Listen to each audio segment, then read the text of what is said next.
Continuing on in the session, we'd like to bring up our next speaker, Wiebren van der Zee, who's from ABN Amro, the very well-known bank.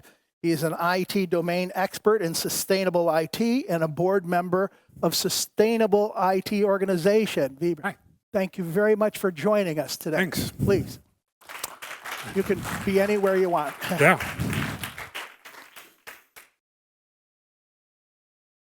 Good morning.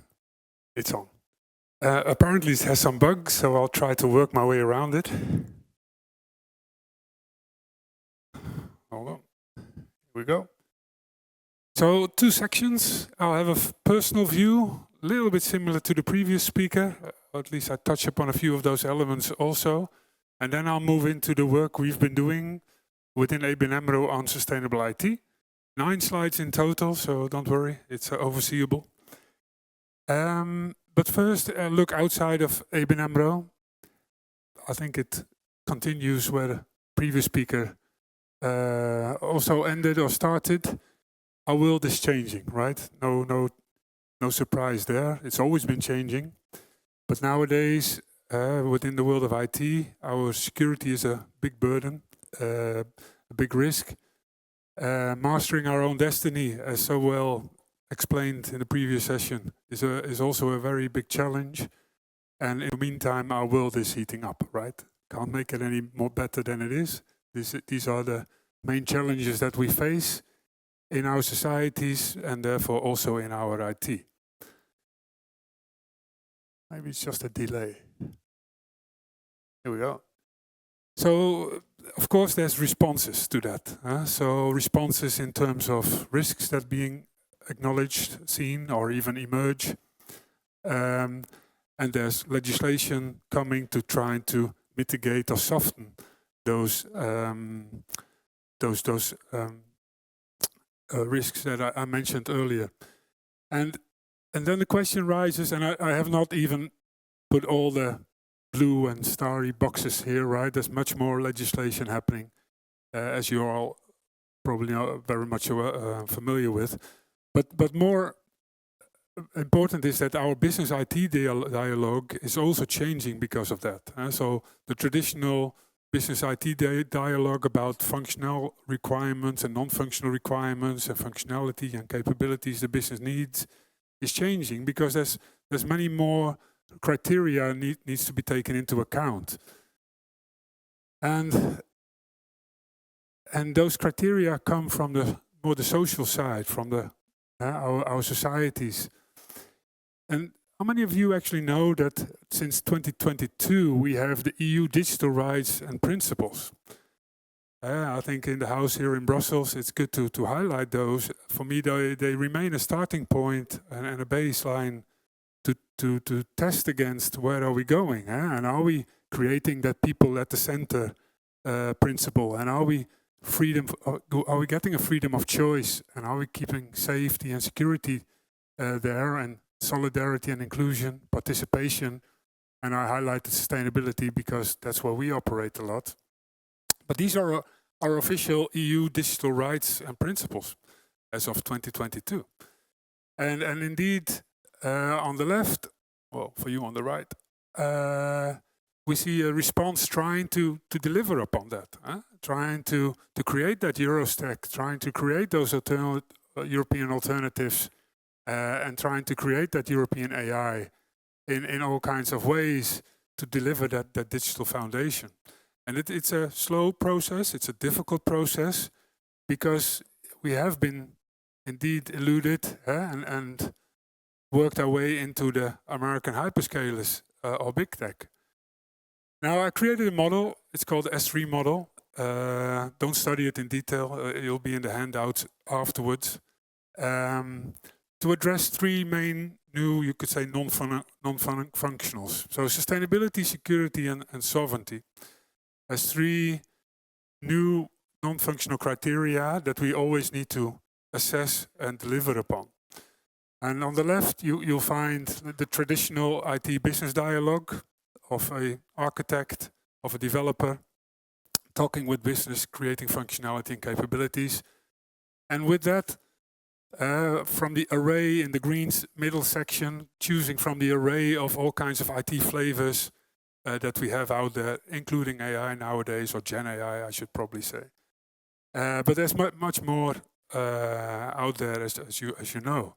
And we can choose where to host, how to host, and what to do in the full stack. And we can choose where to buy from, where not to buy from. But on the right, we see more and more the legislation kicking in and the risk trying to be mitigated. The risk on sustainability, so lowering the footprint of our IT operations and delivery, lowering or increasing the security and increasing our sovereignty. And it actually works quite well now. So, but there's trade-offs to be made between those three S's. At least so far. So can we be sustainable but not have any privacy? So can we exchange sustainability for the GDPR, basically? Well, I prefer not, basically. I'd rather have both. And sustainable or secure? Again, I'd rather have both. Maybe also very valid at the moment, sustainable or competitive, because a lot of people think that sustainability is contrary to competitiveness. I think they should be able to go together. And so we'll have to find synergies between those non-functionals. And I think a lot of the quality criteria that we have been searching for around portability, interoperability, scalability, adaptability, they should be able to deliver on all those three aspects. So you should be able to go where your impact is lower. You should be able to go where security is better, or where you're in control of your data, of your compute, or of your operations. So you have to deliver on that. Here we go. And indeed, we have to start thinking differently. So I agree with you there. So if we think like we've done, we get what we got, right? So in the vertical approach, we get it locked into those hyperscalers. We know by now, after 10, 20 years of doing that play, or going along in that play, what we are getting. We're getting indeed that corporate lock-in, and we're getting a lot of vulnerabilities and dependencies. We're also getting legislative conflicts. The Cloud Act, like you alluded to, and the GDPR, are they reconcilable? Max Schrems already proven a lot of times they're not. And again, the overlay that the European Union and Biden, when he was still in office, put on top is again from the table, but it was just an executive order and Trump took it off the table. So we're again in a gray area where our GDPR is potentially violated. An option not often spoken about, and to be very honest, I don't really understand why, is this one. Cutting up American hyperscalers. So TransformIT Europe, right? So if the US thinks things are getting a little bit too risky, what do? Have a look at TikTok. They cut it up, or they make sure it's sold to an American party. Even now, if you look at Meta, if you look at Google, discussions in the US are to cut it up because it's become too dominant. Well, actually, it's very dominant over here also. So why can't we cut them up? Maybe not on a horizontal layer, but maybe on a vertical layer. Why not make a European version of Microsoft? So it can really align to the EU laws and legislation and not get into conflict with other people's or other countries' legislations, like in the US. So that's an option, cutting them up. You don't hear a lot about it. I don't understand why not. We don't dare to go on, take the US heads on, I guess, right? Because before you know it, you get out of NATO.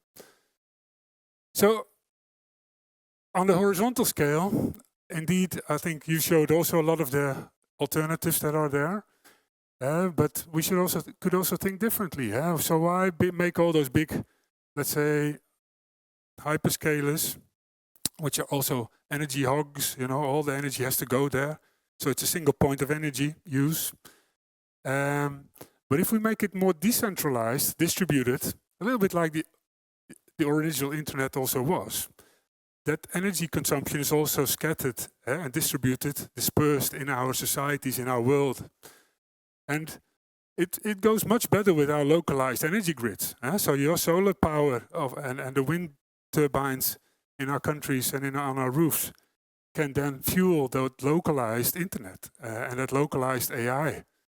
And so that decentralized and distributed construct is much more interesting. So hyperscalers, AI factories, we're kind of doing the same again. And from a resiliency perspective, if things come to worst, we know where the first bombs fall, right? Not a nice topic, I know. But take out the logic, take out the intelligence, take out the hyperscaler and the AI factories. I don't have to, people who want to do this come up with these plans themselves also, right? So you need a much more resilient mechanism. Go decentral, go distributed, make measures, even maybe with GPUs at home or GPUs in your companies or institutes. But organize for it yourself. It fits better with localized energy. It allows for citizen participation, and it gives much more economy of commons and independencies and resilience. And so it's another way of thinking, like this guy also liked to do. Now, like I promised, I'll go into sustainable IT at ABN Amro. 3 more slides. Big slide, just explaining what we've done over the years. So we started in 2019 with a purpose and a paper. Actually, the paper was there a little bit earlier, but the paper touched upon sustainable IT. A topic at that stage not very well understood or anticipated, but the pervasiveness of IT is growing still today, and it will probably forever. So it will also have to reconcile itself with sustainability. IT is not an island in our world or in our society, it's part of that. So it also has to reconcile to sustainability like all the other sectors that we have. 2020, we engaged a lot with our senior management talking about this topic because it was kind of a new element to IT. And we showed the materiality of IT. So how big is the footprint of IT compared to all our other enablers of the bank? The buildings, the travel and the commute of people. We got to an initial set of IT targets, so we got to at least senior management awareness. Then in 2022, there was a climate strategy by the bank, talking about taking responsibility, setting targets on a corporate level, not IT only, but on a corporate level. And then in 2023, there was IT reorganization, and sustainable IT actually was founded one of our 7 pillars of our IT strategy. So we have an IT strategy, a lot of companies will have that, but in our IT strategy, 7 elements, and one of those 7 is sustainability, sustainable IT. We got a sustainable IT team, few of the members are here today, positioned in the CIO office, so where I sit, reporting to our CIO. And because by then we understood how big our footprint was, what we could do about it, and we gave it management attention and steered on it, we could even get ISO 14001 certified, which is environmental management. Also by then, the CSRD was, of course, getting dominant in the coming up, and companies would have to comply with that. So we were also helped a lot by the CSRD coming in and kicking in. Well, it should kick in.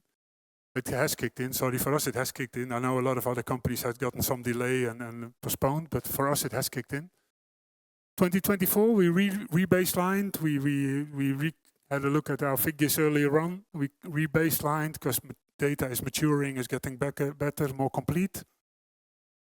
And we created awareness programs for all our 8,000 people working in IT and providing and creating a training we call We Green IT. Then finally, already this year, early this year, we also realigned on the IT targets. Every few years you have to have a look at your IT, at your targets. We created an OKR, which is a management steering measurement or criteria, objective and key result for 2025, cascading it all through the organization. A 2030 net zero target, but on a still limited GHG scope and on a market-based metrics. And we extended with an ambition for 2050 to be net zero for the full GHG scope, so including your supply chains, and then also on a location-based metrics fashion. We make distinction between those two ways of calculating. Final slide. Oh no, sorry, one more. I got lost count. So how do we operate inside while doing sustainable IT? So coming from those targets, we research. So we look into what are the protocols, what are the frameworks, what are the best practices we can work with. So we build expertise basically. Well, we are also here and this time also sharing.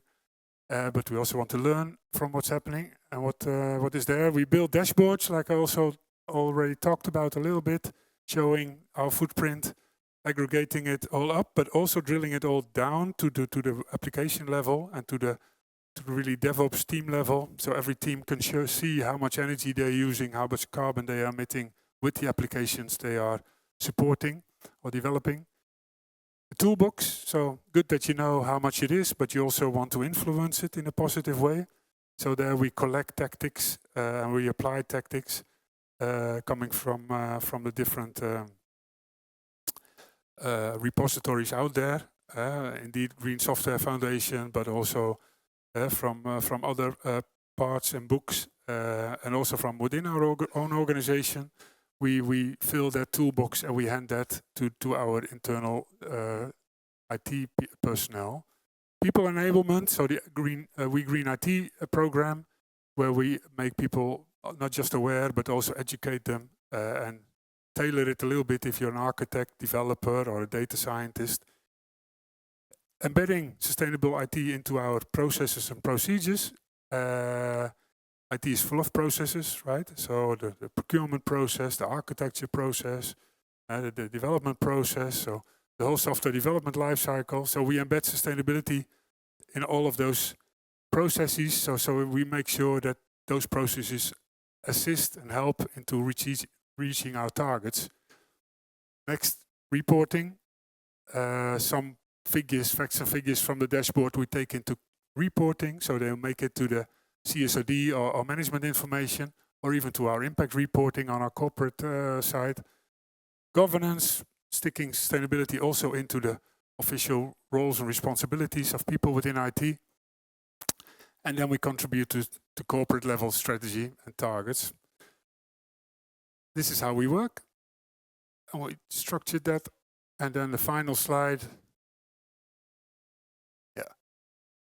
Part of embedding, one of those steps I came across just now is that we are aiming, because this is still work in progress, we do that together with our Dutch Sustainable IT Coalition in the Netherlands, with the Sustainability Impact Assessment. So we want to define upfront, if there's an IT change, we're introducing AI somewhere, we're buying 5,000 laptops, we're creating a whole new solution for something.